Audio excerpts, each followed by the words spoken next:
Hey, good afternoon, everyone. As usual, we will be starting today's meeting with appointing an acting chair. So right away, I'd like to turn it over to our committee for nominations. If nobody's stepping up, I'd like to nominate Rebecca. And I would second that. I can accept acting as chair for today. Perfect, thank you. Thanks, everyone. So we'll officially call the meeting to order. Thank you, everyone, for being here. To get started, I'm going to read my speech, which is the announcement of our procedure for the meeting. So applications before the Committee of Adjustment are assessed by the 4 tests to be met in granting a minor variance as set out under Section 45 of the Planning Act.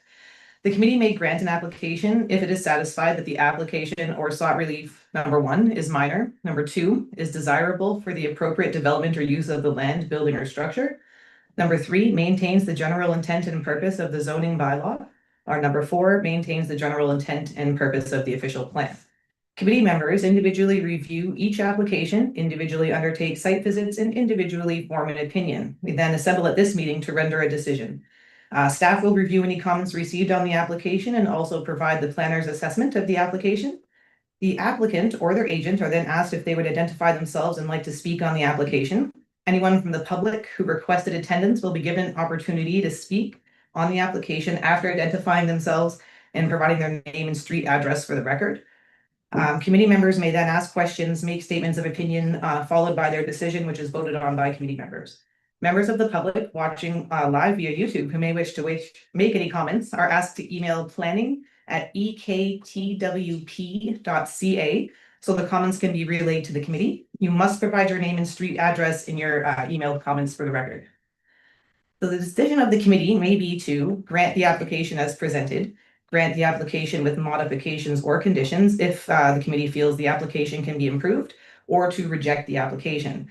A verbal decision will be made at this meeting unless there's a reason to defer. If a verbal decision is made at the meeting, a written decision will follow within 10 days.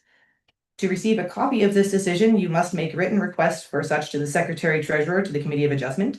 An email request for a written copy of the decision will suffice. If the application is granted, there is a 20-day appeal period from the date of decision where an application can be appealed to the Ontario Land Tribunal. So thank you for bearing with me as I give that long spiel. The next item on our agenda is to look for adoption of the Committee of Adjustment meeting agenda. So James? Yes. And second, so we'll adopt the current agenda. Following that, this is an opportunity for disclosure of pecuniary interests in general nature thereof from the committee members. I have none. I do know. I do not have any either myself. Next, we have adoption of the Committee of Adjustment meeting minutes from our previous meeting, which was on May 22nd, 2025, which was attached to the agenda. Any comments or feedback? So we'll move to adopt the meeting minutes. All in favor? Okay, we're good. Excellent. So on with today's meeting, we're now going to consider application A725. For today's meeting, this is the De Los Santos property located at 1446 Maplewood Drive. The subject lands are zoned estate residential. The applicant is seeking relief from zoning bylaw 1321 as amended to permit the construction of a 96 square meter second dwelling unit. To allow for the proposed construction, relief from zoning bylaw 1321 as amended is required from the following provision, section 3.21.1, second dwelling unit and second dwelling, where in a residential zone, the maximum floor area of a second dwelling unit shall not exceed 65% of the floor area of the principal dwelling to a maximum of 80 square meters and 96 square meters is what's proposed. So I'm going to call now on Michael Sarney to review any written comments and provide the planning assessment. Thank you. So just for a bit of additional context, as mentioned, the property is located on Maplewood Drive. The property is approximately 1.5 acres in size and is currently developed with a dwelling and a shed. Regarding relevant policies, the lands would be considered rural lands as per the provincial planning statement and the county's official plan. Staff are of the opinion that the proposal aligns with both these policies. The lands are designated as residential as per the township's official plan. Schedules of the official plan also identify significant woodlands adjacent to the subject property. And to address those significant woodlands, a natural heritage screening report was submitted to address that development constraint to support the proposal. Regarding zoning, as mentioned, the lands are zoned as state residential, and the only regulation of the zoning bylaw that is not met is the floor area of the proposed second dwelling. So regarding the 4 tests, starting with desirable development, the proposed use of the property is for low density residential use. Second dwelling units are permitted in the RE zone and in all of the residential zones in the township. They're also supported by the official plan and by provincial directives. The increased size of the second dwelling unit located in the proposed residential addition is expected to have no negative impact on the subject property, as it is located in a pre-disturbed area. And the proposed increased floor area would be considered desirable development by staff. Regarding the official plan, the policies of the residential designation permit low density residential uses, as mentioned. Policies of the official plan support second dwelling units, but rely on the zoning bylaw for specific metrics and sizes. Given that no negative impacts to the property are anticipated, the proposed increase in floor area is considered to maintain the intent and purpose of the official plan by staff. Regarding the zoning bylaw, as mentioned, the maximum floor area for a second dwelling unit in the RE zone is 80 square meters, while 96 square meters is proposed. The RE zone permits second dwellings and second dwelling units. The second dwelling which is located in the proposed addition, comply with all the regulations of the zoning bylaw. The lot is adequately sized for the addition and the second dwelling unit without causing any adverse effects on the property or surrounding property owners. Staff recommend that the request appears to meet the intent of the zoning bylaw. Regarding the nature of the variance, the proposed 96 square meter floor area, second dwelling unit is 16 square meters larger than the permitted 80 meters. The floor area of the second dwelling unit is approximately 15% the size of the main dwelling. The entire 306 meter 3-story residential addition where the second dwelling unit is located meets all the setback regulations of the RE zone. And we anticipate that there's no negative effects on adjacent property owners. Again, with the addition of a line of trees and bushes separating that addition from the neighboring property owner. Again, staff recommends that the proposal can be considered minor in nature. Regarding referrals and comments, staff have received comments from the Building Department and Public Works Department. Our building staff notes that the property will require a new septic system with approvals from the Building Department through a septic permit application. The regional system was designed for 5 bedrooms. And for 220 square meter floor area of the original dwelling. So that will need to be updated. And the new septic system must comply with the lot grading and drainage plan for the subdivision that was registered in 1990. Public Works staff notes that we do not have an entrance permit on file, so we just request that the applicant submit an entrance permit, which is basically just for our record keeping that there is a permit for the existing driveway. There's no concerns for the driveway, we just want to update our records. And then we also received no concerns from the CRCA and the fire chief for this proposal. So in consideration of the 4 tests and the comments received, staff recommend that the proposal be approved with the following conditions. That a septic permit application be submitted and issued for the proposal, and that it show compliance with the lot grading and drainage plan. That an entrance permit be applied for with the township. And then as per the Natural Heritage Screening Report, just to implement the only recommendation that that report contained, which is a critter barrier around the excavation and construction area. And this concludes staff's comments. I'd just like to note that the agents for the application are here with us, and then we also have one of the landowners online. Thank you, Michael. So that's good news that they're here, because the next time is give an opportunity for the applicant or their agent to comment or provide any additional information. So would you like to speak to that? Yes. Thank you. And could you let me know who your name and? Yes, I'm Amy Peterson from Eastern Michigan. Thank you, Amy. So the second. If you prefer, yeah, it's okay. The second dwelling unit proposed at 1446 Maplewood Drive is intended to create a safe, accessible, and dignified home to allow the applicant's parents to age in place with dignity and independence. The suite has been intentionally designed with accessibility and independence in mind, with wider doorways and increased room sizes for wheelchair access, chairlift capable stairwell, and a fully wheelchair accessible washroom. The proposed structure is connected to the main house, so there's close proximity to support, while incorporating a private ground level access.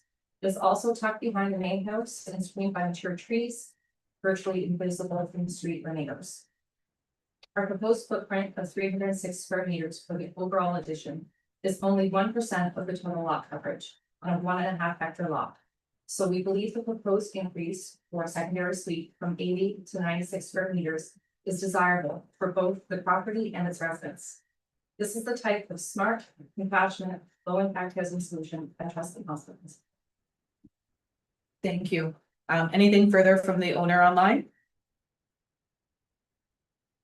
Nope, I think Amy covered it all quite well. Thank you so much. Any other members of the public who requested to be present at this meeting? I don't see anyone in the room. Is there anyone else online, Sarah? No, okay. So that we'll turn it over to us and the committee members. This is where we'll just initially ask any questions or have any initial comments. And James, I'll start with you. Thank you. It's been a while.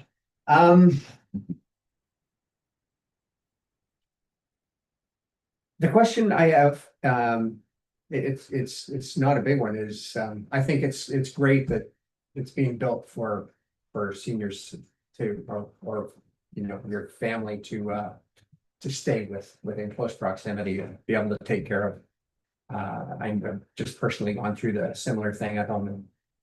I think, and it's wonderful that you're able to build something that will accommodate this. I'm wondering about long term, but you know, I mean, unfortunately, we all don't live forever. So, what are their thoughts prior, you know, post, or is it just, you know, let's just enjoy the family all together while we can? I can jump in quickly from a planning perspective. Right. The way the report is written and the way that I'm recommendations in all the 4 tests is considering the fact that the landowners may move up tomorrow and that there should be no anticipated issues for future Right, landowners. yeah. When this occurs. We've also recently gone through some work with our addressing for second use, just to make everything clear for future landowners too, so there's no confusions in terms of mailing addresses and whatnot. Right. So the way that we approach this is we assume, we don't want to look at who's living there, we just ensure that it complies with our planning regulations as much as possible. That's, and then I have no other questions. Thank you very much, Michael. Thank you, Polly. Thank you. I had the same question, so I wasn't really totally sure how that all worked. And again, I'd like to second what James just said about, I think it's a good thing. The way that society has evolved recently, that these kind of exceptions are made to have seniors aging in place with family and vice versa. So I'm really positive about that. I could see that there would be no impact on neighbors. There is screening. The setbacks are met. The CRC and fire are all okay. It's all in compliance. And it's in line with low density residential use. And I think again, we consider each application under its own merits and that try to set precedent. And I think in this particular case, it meets all the 4 tests, and I'm greatly in favor of it. Thank you, Molly.